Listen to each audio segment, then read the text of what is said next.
और चले रुख करेंगे खास पेशकश एनडीटीवी स्पेशल का। तो राजस्थान में हवेलियों और किलों को बचाने की कवायद जोर पकड़ रही है। मुख्यमंत्री भजनलाल शर्मा ने खुद इस पहल की शुरुआत की है।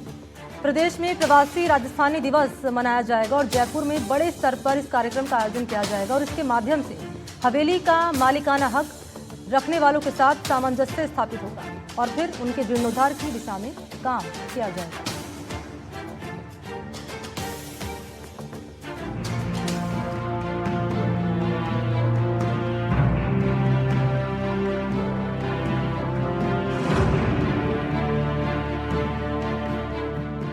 राजस्थान की भजनलाल सरकार पहली बार राज्य में 10 दिसंबर 2025 को प्रवासी राजस्थानी दिवस मना रही है।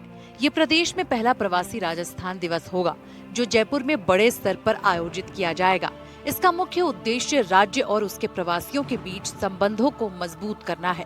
प्रवासी राजस्थानी दिवस के माध्यम से भजनलाल सरकार प्रदेश में उद्योग धंधों को बढ़ाने के साथ साथ शेखावाटी समेत प्रदेश की करीब 10,000 हवेलियां, जिनमें ज्यादातर प्रवासी राजस्थानियों की है, उन्हें बचाने का भी प्रयास करेगी, क्योंकि प्रदेश की अधिकतर हेरिटेज हवेलियां या तो जीर्ण शीर्ण हो चुकी हैं या फिर किसी का कब्जा किया जा चुका है। कई प्राचीन हवेलियों को तोड़कर उनकी जगह कमर्शियल कॉम्प्लेक्स भी बन गए हैं। ऐसे में मुख्यमंत्री भजनलाल शर्मा ने राइजिंग राजस्थान के माध्यम से राजस्थान के प्रवासियों को अपनी मातृभूमि से जोड़ने का प्रयास कर रहे हैं। आ तो सुरगा ने शरमावे, ई पर देव रमन ने आवे धरती दोरारी। ऐसी धरती जहां वीरता कण कण में है, सेठ साहूकारों का की समृद्धि, गढ़ किलों का शौर्य और हमारे जो शेखावाटी के फौजी हैं उनकी वीर गाथाएं यहाँ जहाँ आप पैर रखेंगे कण कण में, रज रज में समाई हुई है। इस धरा पर हमारी गढ़ और हवेलियाँ ये हमारे धरोहर हैं।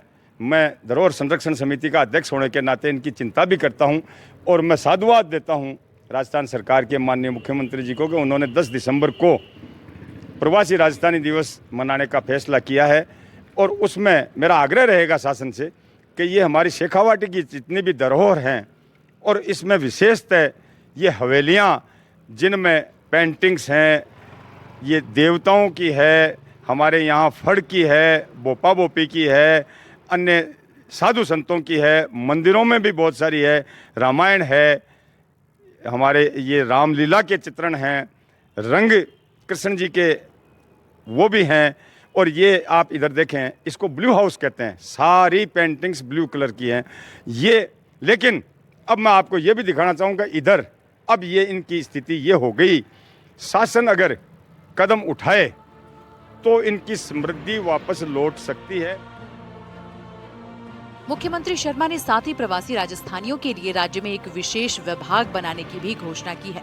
साथ ही उन्होंने कहा है कि राज्य सरकार ने हर साल प्रवासी राजस्थान सम्मान देने का भी निर्णय लिया है। राजस्थान सरकार की तरफ से प्रवासी राजस्थानी दिवस के ऐतिहासिक कार्यक्रम को अंतिम रूप दिया जा रहा है और अब तक करीब 8700 से अधिक लोगों ने अपना पंजीयन भी करवाया है। संभवतः बड़ी संख्या में देश विदेश से प्रवासी राजस्थानी और उद्योगपति कार्यक्रम में शिरकत करेंगे। आपको बता दें कि सीकर, चूरू और झुंझुनू जिले में बड़ी तादाद में गढ़ और किले हैं। सेठ साहूकारों की हवेलियां और ऐतिहासिक धरोहर हैं। हवेलियों को देखने के लिए देश विदेश से सैलानी आते हैं। झुंझुनू जिले के मंडावा, नवलगढ़, डूंडलोद, सीकर के रामगढ़, शेखावाटी, लक्ष्मणगढ़, फतेहपुर और चूरू में कई गढ़ हैं। कई हवेलियां जर्जर हो चुकी हैं। कुछ हवेलियों पर माफिया का कब्जा है। कई हवेलियों को कमर्शियल कॉम्प्लेक्स बनाया जा चुका है। प्रवासी राजस्थान दिवस के जरिए समाधान का प्रयास किया जा रहा है, जो आज भी प्राचीन धरोहर के रूप में पूरे देश में अपनी अलग पहचान रखता है। यहाँ पर कई फिल्मों की शूटिंग भी हो चुकी है और टूरिज्म की काफी संभावनाएं हैं। लेकिन चिंता की बात यह है कि इन्हें सही तरीके से देखभाल और संरक्षण नहीं मिला है।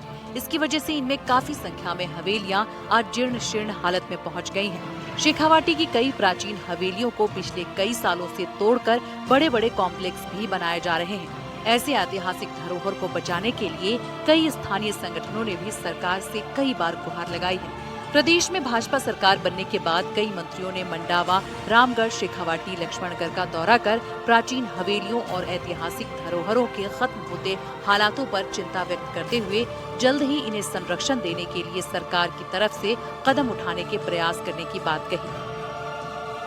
हमारे साथ जो है महिलाएं भी आप बताएं जो है वर्तमान समय में शेखावाटी है दोरों की, भीतों की और गीतों की धरती कही जाती है और यहाँ की जो भीतें हैं यानी दीवारें हैं उन पर रंग बिरंगी चित्रकारी है, हवेलियाँ प्राचीन है, पौराणिक कथाएं उन पर है, आज जीर्ण शीर्ण हालत में है। तो इसको अब लेकर सरकार जो सचेत हुई है उसको लेकर क्या कहेंगे, किस तरह के प्रयास करने चाहिए ताकि ये हवेलियाँ बचे?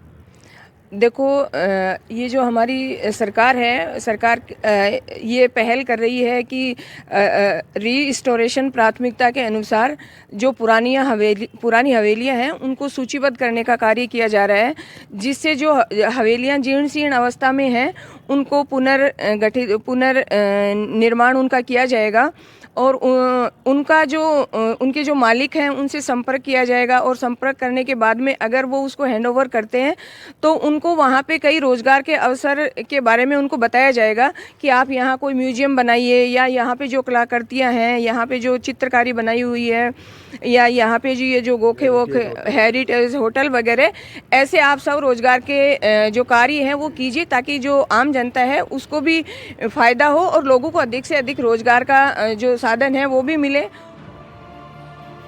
अब राजस्थान की भजनलाल सरकार ने भी प्रवासी राजस्थानियों को अपनी मातृभूमि से जोड़ने और ऐतिहासिक धरोहर को बचाने के लिए कदम बढ़ा रही है। सरकार के इस प्रवासी राजस्थानी दिवस के ऐतिहासिक फैसले के माध्यम से निश्चित रूप से पूरे प्रदेश में प्रवासी राजस्थानियों के उद्योग धंधों में निवेश करने से युवाओं को रोजगार तो मिलेगा ही, इसके साथ ही राजस्थान में ऐतिहासिक धरोहर संरक्षण देने का भी काम होगा, जिससे प्रदेश में टूरिज्म को काफी बल मिलेगा। जी, मैं ये कहना चाहूँगी कि जो अपने राजस्थान की जितनी भी हवेलियाँ हैं इनको वापस से जिंदा किया जाए और अपने नौलगढ़ है, मंडावा है और मुकनगढ़ है, सीकर है, चूरू है, ये शेखावाटी में आते हैं और इनमें सभी में हवेलियाँ हैं पुरानी, जो है उसको वापस से कारीगरी करें और अच्छा बनाएं उनको और आने वाली पीढ़ी को भी हम ये समझा सके कि भाई दिखा सके अपनी राजस्थान की जो कला है वो। स्थानीय लोगों ने कहा कि ऐसी धरती जहां पर वीरता कण कण में है, सेठ साहूकारों की समृद्धि, गढ़ किलों का शौर्य और शेखावाटी के वीर सैनिकों की वीर गाथाएं हैं, यहाँ पर कण कण में और रज रज में इनकी वीरता समाई हुई है। सीकर और शेखावाटी की धरती पर गढ़ और हवेलियां हमारी ऐतिहासिक धरोहर हैं। उन्होंने राजस्थान सरकार का आभार जताया और कहा कि मुख्यमंत्री भजनलाल शर्मा के नेतृत्व में सरकार 10 दिसंबर को प्रवासी राजस्थानी दिवस मना रही है, जो कि एक सराहनीय कदम है। बाहर जो प्रवासी राजस्थानी जो उद्योगपति है उनको एक वापस से जोड़ने का प्रयास कर रही है सरकार, ये जो पहल कर रही है, किस तरह की पहल है और जो हवेलियाँ हैं पौराणिक जो ऐतिहासिक धरोहर है उनको संरक्षण को लेकर क्या कहेंगे?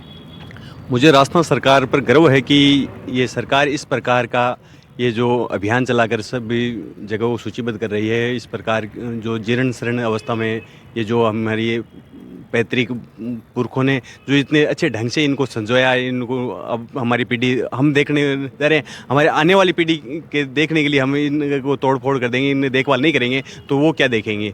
दूसरी बात, गत सरकार में हमारे क्षेत्रीय विधायक जी और वर्तमान प्रदेश अध्यक्ष जी इस देवस्थान विभाग में काम करने का मौका मिला था, लेकिन उन्होंने ग्रामों में और हालांकि कुछ बजट बांटा, लेकिन वो नाम मात्र के टिन शेड वगैरह इस टाइप के कई क्षेत्रों में लगे। लेकिन वही पैसा अगर इस प्रकार की इन धरोहर पर लगता तो इनको संरक्षण मिलता और आगे आने वाली पीढ़ी को ये देखने को मिलता कि ये हमारी पुरखों की बनाई हुई है। और मैं सरकार से आग्रह करता हूँ इस जीर्ण शीर्ण अवस्था में ये जो है उनका सबका विकास किया जाए। आप बताइए भाई साहब, क्या कहेंगे जो जीर्ण शीर्ण हालत में जो हवेलियाँ हैं राजस्थान की उनको लेकर? मैं तो राजस्थान की हवेलियों को सरकार से यही निवेदन कर चाहता हूँ कि मतलब जो पुरानी अपनी धरोहर है, पुरानी हवेलियाँ हैं, इनका निर्माण किया जाए और इसको ऐसे ही सुरक्षित रखा जाए जिसे अपने जो आने वाली पीढ़ी के अंदर जिसको यहाँ पे जो भी प्रोजेक्ट लगेगा उसमें सबको लाभ मिलेगा। और सरकार से ये भी कहना चाहता हूँ साथ में कि जो अपनी बावड़ी तालाब, ये जो अपनी पुरानी धरोहर है, बहुत सी धरोहर है ऐसी बावड़ी तालाब हवेलियाँ, इन पे सब पे ध्यान दे के अरे का पुनर्गठन किया जाए। लेकिन इसके साथ ही राजस्थान सरकार से उम्मीद है कि शेखावाटी की जीर्ण शीर्ण होती ऐतिहासिक धरोहर और विशेष रूप से पौराणिक कथाओं से जुड़ी पेंटिंग से सुसज्जित प्राचीन हवेलियों को संरक्षण दिया जाए तो इनकी समृद्धि वापस लौट सकती है। सरकार को जिला प्रशासन के माध्यम से स्थानीय सेठ साहूकारों और प्राचीन हवेली मालिकों से संपर्क कर प्राचीन हवेलियों का संरक्षण करना चाहिए। लोगों ने कहा कि ऐतिहासिक धरोहर से जुड़े प्रवासी राजस्थानियों को बुलाकर सम्मान देते हुए उन्हें पुरखों की धरोहर के बारे में जानकारी दी जानी चाहिए, ताकि प्राचीन हवेलियों और धरोहरों का संरक्षण हो सके। अगर उनमें से कोई संरक्षण करने में सक्षम नहीं है तो सरकार उस धरोहर को अपने संरक्षण में ले, जिससे राजस्थान में रोजगार के साधन भी मुहैया हो सकेंगे।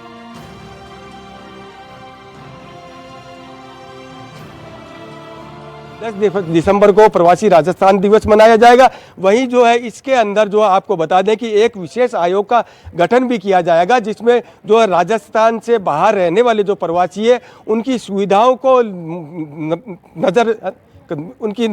को मद्देनजर रखते हुए उनके लिए एक पैकेज की घोषणा की जाएगी। तो वहीं जो है उनको अपने पैतृक गांव से यानी अपनी धरती से जोड़ने का काम किया जाएगा। और राजस्थान की ऐसी जो शेखावाटी कई ऐसी हवेलियां जो जीर्ण शीर्ण हालत में है उनका संरक्षण करने का भी प्रयास राजस्थान सरकार की ओर से किया जा रहा है। ये पहल जो है राजस्थान की सरकार की जो है अनूठी पहल है, जिसकी आम जनता भी लगातार जो है तारीफ कर रही है। सीकर से NDTV के लिए जगदेव सिंह पंवार।